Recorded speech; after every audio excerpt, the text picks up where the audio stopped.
ఉన్న పిల్లలందరికీ ఒక విషయం చెప్పదలుచుకున్నా. విద్య ఎంత ఇంపార్టెంటో విలువలు కూడా దానికన్నా చాలా ముఖ్యం. మీరందరూ పెద్దగా అయినప్పుడు జీవితంలో అనేక నిర్ణయాలు తీసుకోవాల్సిన అవసరం ఉంటుంది. ఆ నిర్ణయాలు మీరు తీసుకున్నప్పుడు విలువలు కూడిన నిర్ణయం చాలా చాలా ముఖ్యం. సక్సెస్ కి షార్ట్ కట్ ఉండదు. ఇక్కడ ఉన్న పిల్లలందరూ కూడా గుర్తుపెట్టుకోవాల్సిన అవసరం ఉంది. దానికి ఒక ఉదాహరణ డాన్ బాస్కో. ప్రేమతో అనేక సేవలు వాళ్ళు మనందరికీ అందిస్తున్నారు. డాన్ బాస్కో పాఠశాల 50 కాదు 1000 సంవత్సరాలు సక్సెస్ఫుల్ గా పూర్తి చేసుకోవాలని ఈ సభాముఖంగా నేను కోరుకుంటున్నాను. దానికి వ్యక్తిగతంగా మీ లోకేష్ అహర్నిశలు మీకు అందుబాటులో ఉంటారు, సహాయం అందజేస్తారు. ఎందుకంటే ఒక మంచి ఉద్దేశంతో ప్రారంభమైన ఈ పాఠశాలని సపోర్ట్ చేస్తాము, అండగా నిలబడతాం అనేది మా లాంటి యువకులకి ఒక బాధ్యతగా భావిస్తున్నాం. డాన్ బాస్కో ప్రారంభించినప్పుడు దివ్యాంగులకి అండగా నిలబడాలన్న ఒక పవిత్రమైన ఆలోచనతో ప్రారంభించారు. దివ్యాంగుల్ని ఇంట్లో వాళ్ళు కూడా వద్దనుకున్నా సొంత బిడ్డలు చూసుకున్నట్టు డాన్ బాస్కో వాళ్ళని చూసుకుంది. వాళ్ళకి సమాజంలో గౌరవంగా ఎట్లా నిలబడాలి, అందరం చదువుకుంటేనే సమాజంలో మనందరికీ గౌరవం తక్కుతుందని అద్భుతంగా నేర్పించారు.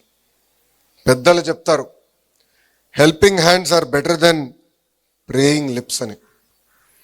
ఇది ఇక్కడున్న మనందరం ఒక్కసారి గుర్తుపెట్టుకోవాల్సిన అవసరం ఉంది. డాన్ బాస్కో ప్రారంభించినప్పుడు దివ్యాంగులకి అండగా నిలబడాలన్న ఒక పవిత్రమైన ఆలోచనతో ప్రారంభించారు.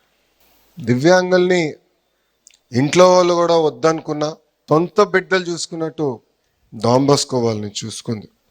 వాళ్ళకి సమాజంలో గౌరవంగా ఎట్లా నిలబడాలి, అందరం చదువుకుంటేనే సమాజంలో మనందరికీ గౌరవం తక్కుతుందని అద్భుతంగా నేర్పించారు.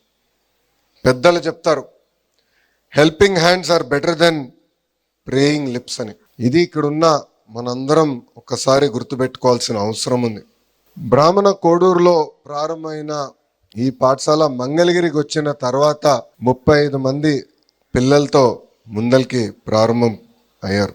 అప్పుడే డాన్ బాస్కో ప్రేమ నివాస్ అన్న పేరు పెట్టారు. డాన్ బాస్కో అని తెలుసు మా అందరికి, కానీ ప్రేమ నివాస్ అని మాకు తెలియదు. కానీ అది తెలుసుకున్న తర్వాత దాని వెనకాల ఉన్న పవిత్రమైన ఆలోచన, అంటే చదువుతో పాటు ప్రేమ అందించాలన్న ఆలోచన అనేది చాలా చాలా కీలకమైనది.